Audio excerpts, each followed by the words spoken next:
史蒂夫·乔布斯回到苹果那年，硅谷的风都是低垂的。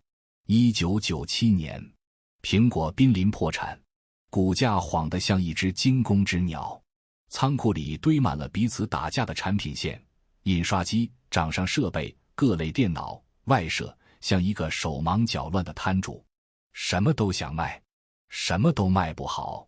董事会找回乔布斯时，他已经在 Next 走了一段毒路，在皮克斯做了一场天翻地覆的梦。可当他推开苹果玻璃门，看到的是一个即将散架的老朋友。那一刻，很多人期待的是一个狂妄的天才带着魔法棒，把苹果变回来。但他做的第一件事，恰恰是最不魔法的砍。他把产品线从几十个砍到4个：入门、专业、便携、台式。会议室里，有人气得发抖。我们砍的是现金牛，是占份额的产品，是跟竞争对手硬拼的拳头。乔布斯只说了一句：专注，意味着对很多东西说不。他把预算、人才、时间都压在少数的关键节点：操作系统、硬件一体化与工业设计。他把内部的聪明战术切成碎片，换成几条笨拙的原则：少而精，狠而稳。从体验出发，向复杂开战，将自我骄傲收好，把消费者的直觉摆上神坛。最难的不是砍掉一支产品，而是砍掉人的执念。他在走廊里拦下工程师，问：你最骄傲的模块是什么？工程师眉飞色舞地讲了10分钟。他只问一个问题：用户会在3秒钟内感到幸福吗？如果答案是可能会，他就说：抱歉，我需要的是一定会。他像个严苛的园丁，天天扛着剪刀，修枝、拔芽、清地，把苹果从一片杂木丛变成几棵能结果的树。那2年，苹果像一个在 ICU 里翻盘的病人，醒来第一口气里带着金属味。很多人说乔布斯伟大在他的天才，但我更相信，真正把苹果从坠落的边缘扯回来，是一种沉下来、狠做减法的气度，一种在隆冬里砍掉枝叶，把养分全部压回根系的狠心。这种气度叫专注和长期主义。有人把乔布斯的成功理解成创意爆炸，但如果你把他回归那2年的讲话拆开看，会发现他谈的最多的是坚持做少数正确的事。他那句老生常谈的 Stay hungry, stay foolish， 并不是鼓励你像游击队到处突袭，而是提醒你保持对真实需求的饥饿，对复杂幻象的愚蠢，像个傻子一样盯住最基本的价值，耐心到让浮躁熄火。我们为什么从这个故事开始？因为它戳穿了一个常见的误解：改变不是加法，是减法；突破不是到处发力，是收回来深挖一口井。很多人的困局不是做的不够多，而是做得太散。我们在人生的中场总是试图用更多的努力去覆盖更少的判断，这就像一个公司忙着铺产品线却忽略核心体验，一个人忙着接任务却忽略真正的能力壁垒。专注与长期主义是回到根系的能力，减法是为根系让路的勇气。说到这里，故事的河床从苹果总部的玻璃走廊慢慢流向了更广阔的现实世界。我们不去谈数，不去列条，只讲几段人走过的路，那些用减法换专注，用隐忍换厚积，用气度换格局的人，如何在时间里改变了自己。日本企业史上有一段晚年救火的传奇。稻盛和夫78岁那年临危受命，接手破产重组的日航。他不是被一个计划打动，而是被一群人的眼神打动，那些在候机楼里失落的制服，那些把安全当信仰的机务员。稻盛没有祭出精巧的管理组合拳，他做了几件笨事：砍掉不赚钱的航线，收回外包的关键环节，用简单到朴素的会计方式，让每个部门都看得见盈亏。他最狠的刀法是砍向惯性，把我们一直这样改为我们从今天改。很多人以为他赢在阿米巴，赢在哲学，其实最硬的刀是他把复杂变简单的决心。他说，经营不靠术，靠人的心，把人的心聚到铁板一样的目标上，复杂的术自然找到位置。日航复活那年，很多人去问他秘诀，他只说敬天爱人，眼睛盯住现场，一句现场就是把抽象变成血肉的通道。再往南走一点，来到非洲，曼德拉在狱中待了27年，每一天都是慢活。出狱后，他没有选择清算，而是选择和解。他把国家从撕裂的悬崖边拉回到公路上。最难的一步，不是颁布法律，而是让仇恨走进体育场。他穿上国家橄榄球队的球衣，把一个曾是白人特权的象征，变成国家共同的欢呼。他不想让历史沉入地窖，而是让历史在阳光下变成一场胜利。曼德拉的隐忍，不是把委屈咽到胃里，而是把情绪转化为秩序，把伤口转化为连接。他有一句话，我一直记得，勇者不是不感到恐惧，而是压住恐惧继续前行。这种压住是一种内心的减法，减掉清算的快感，给未来留出操作空间。你可能会说，这些都是大人物的戏码，我们与他们之间隔着世界地图，但有一些人的故事离我们更近，他们用相似的气度做相似的减法，在人生中场完成了翻身。一个在伦敦郊区的普通中学老师，48岁的苏珊·博伊尔，上台前被观众的嘲笑像雨一样打在身上。他说自己要唱 I Dreamed a Dream， 台下有人翻白眼，但当他开口，那个老牌选秀节目的空气变了。他不年轻，不漂亮，不时髦，甚至不像一个歌手。他有的只是多年一个人唱歌时对音符的忠诚，一种专注到不关心外界定义的专注。那一刻，他用几十年积累的没人在乎的练习，击穿了舞台的审美泡沫。一个普通人站在舞台中央，证明了迟到的觉醒仍然可以改变路径。后来有人写他的故事，总要提逆袭，但如果你看他的眼睛，里面没有赢，只有唱。这就是减法，减掉别人怎么看。增添我在做什么。我认识一个38岁的运营同行，叫阿成，他有2个孩子，贷款像影子一样陪着他，每天做报表、写方案、对接渠道，生活像一个刻度盘的秒针，转来转去回到原点。35岁那年，他意识到自己有一个致命问题，他的价值全部绑定在勤快上，没有绑定在不可替代的能力上。他没辞职，没去报一个昂贵的蜕变课程，他做了几件简单的事：关掉3个社交群，删掉10个无效社交，每天早晨6点起床，学2个小时数据分析，做一个小项目，晚上10点到11点写一篇短文章，记录他从数据得出的洞察。每周主动给一个陌生行业的人发邮件，约一次15分钟的电话，问问题。半年后，他在公司里变成了那个能把报告讲明白的人。1年后，他带着数据驱动的方案，拿到一个跨部门的项目主导权。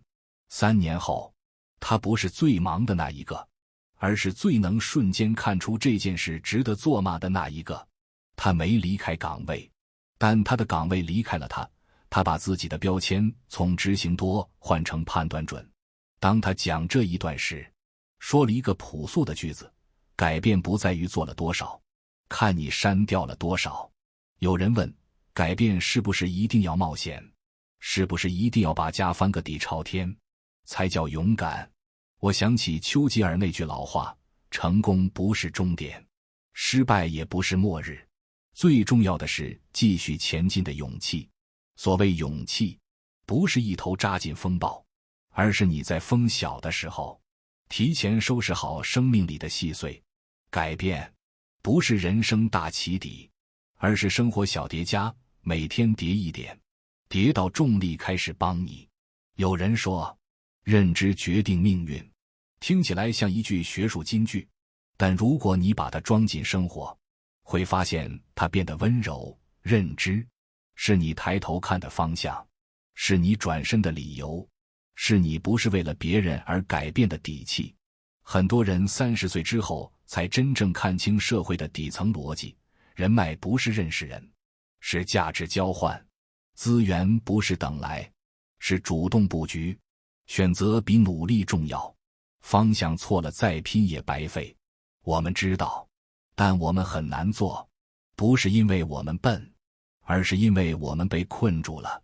决策惯性把我们定在轨道上，机会成本让我们不敢动，风险承受力渐窄让我们不敢赌。当孩子需要辅导，父母需要去医院，你会把创业这个词从嘴边拿开。你不是没有勇气，你只是有了更多的责任。于是，故事回到中年人的餐桌，我们不谈革命，我们谈腾挪。你不必把生活掀翻，你只需要给它留出一条小河。你可以像乔布斯那样砍掉产品线，但你也可以从删掉3个无效应酬开始。你可以像道圣那样重组一个航空公司，但你也可以从管理个人的盈亏表开始。哪件事给你带来复利？哪件事只给你带来即刻的快感？你可以像曼德拉那样把一个国家的悲伤带进体育场，但你也可以把自己的恐惧带去一次陌生行业的线上分享。去问一个问题，你可以像苏珊那样站在舞台中央，但你也可以站在自己家的书桌前，10点到11点只做一件事，让10年后的自己感谢你。我见过很多人用减法重新找回节奏。一个40岁的财务经理小鱼，孩子上小学，母亲血压高，他把所有学习的计划改成了一个打磨一项能解决中小企业痛点的财务咨询能力。他用周末去服务一家创业公司，报酬不高，但他把所有细节记在一本本子里，账期、税务、融资、现金流。他用2年把经验归纳成一个小册子，送给他服务过的企业，附上自己的联系方式。不久之后，他在原公司裁员时，是被请走的那一个，带着尊重。他后来做了自由职业者，说了一句话：我没有变成更强的财务，我变成了更清晰的人。清晰，不是你知道更多，是你知道哪些是你不做的。一个42岁的程序员阿正，身体发胖，情绪焦虑，他没有报健身班，也没有到处看如何战胜焦虑的视频。他每晚9点半关掉公司电脑，10点跑步，11点做一个编程之外的项目，用 Python 把家里的账单与消费自动分类，标注浪费。他花了3个月，做出来一个小工具，把家庭消费可视化。他第一次看到自己为什么穷，钱不是赚的少，是花的不卷。他把工具开源，认识了几个关心个人财务数据的朋友。他说，我用一个项目来找回控制感。有时候，控制感是最好的药。你不用在职场里打败别人，你只需要打败你自己每天的混乱。这些普通的故事不戏剧，但他们的共同点很简单：减法让路，专注生根，长期主义开花。我们每个人都过着不同的人生，但我们面对的是相似的时间。年轻时，时间像水；中年时，时间像石头。我们要学会打磨石头，让它能流出一点水。这个打磨靠的是3件小事。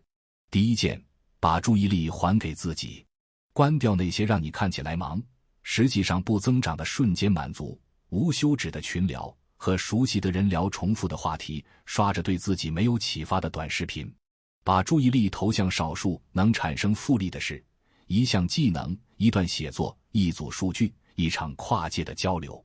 专注不是用力盯着，是用心筛掉。第二件，向上连接，横向迭代。很多人的人脉焦虑，其实是圈层焦虑。你不是缺人脉，你是缺更高维的信息。别怕在一个陌生的沙龙里当最笨的人，别怕在一个专家群里问最基础的问题。把一个行业的门踢开，你不是要进去抢饭，你是要进去看桌子怎么摆。很多时候，我们落后不是因为我们不努力，是因为我们没看见桌子。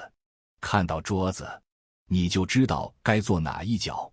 第三件，把成长与自信的顺序倒过来，不是变强了才有自信，而是先相信自己，再把能力磨出来。别人给的安全感是暂时的，自己给的才是长期的。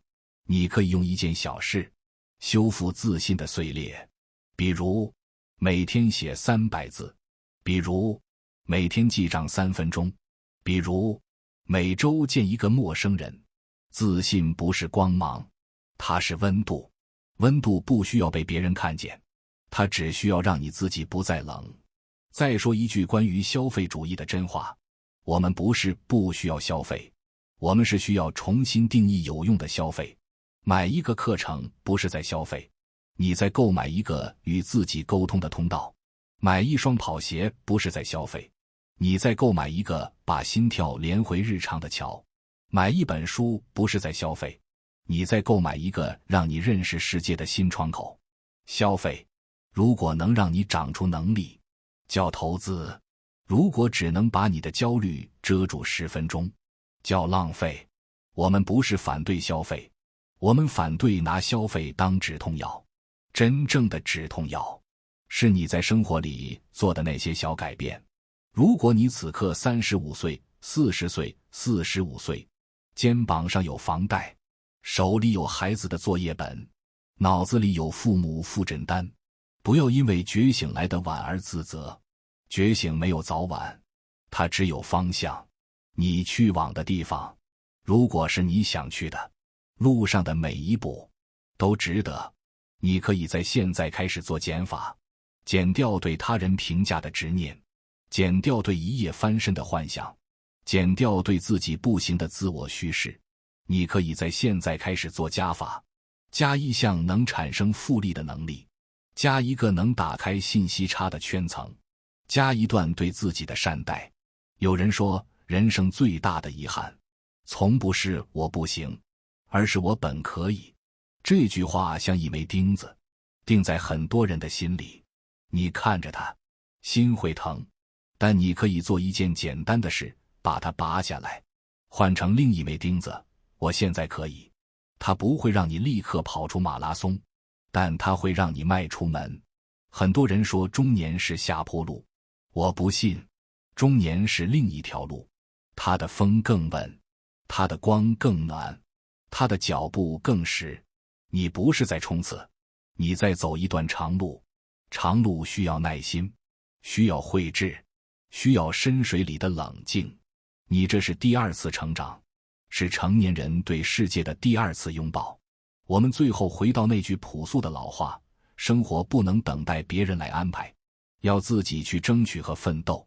争取不是强势，是清晰；奋斗不是冲动，是耐心。你要对自己有一个承诺，每天只做一件小事，让明天变得更好。你要对家人有一个承诺，用你的减法，给他们的生活留出一点喘息。你要对世界有一个承诺，保持善良，保持热爱，保持同理心。善良不是牺牲，热爱不是热情，同理心不是妥协，他们是你在丰沛中年里做对的事。乔布斯在斯坦福的演讲上说，你们的时间是有限的，不要浪费在过别人的生活。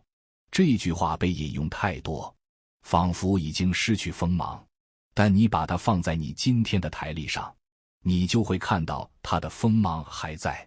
你把它贴在你的电脑旁，你就会看到它的锋芒在提醒你，删掉那个无用的窗口，打开那个真正的工作，关掉那个破碎的短视频，打开那本你一直想读的书，结束那个让你消耗的关系，发出一封让你成长的邮件。愿你在中年这一段路上，不再用努力去遮盖方向，不再用忙碌去掩饰焦虑。愿你有勇气做减法，有耐心做长期主义，有气度做对的选择。愿你把注意力还给自己，把节奏还给生活，把温度还给心。愿每个中年普通人都能在人生后半场找到节奏，靠努力实现突破与成长。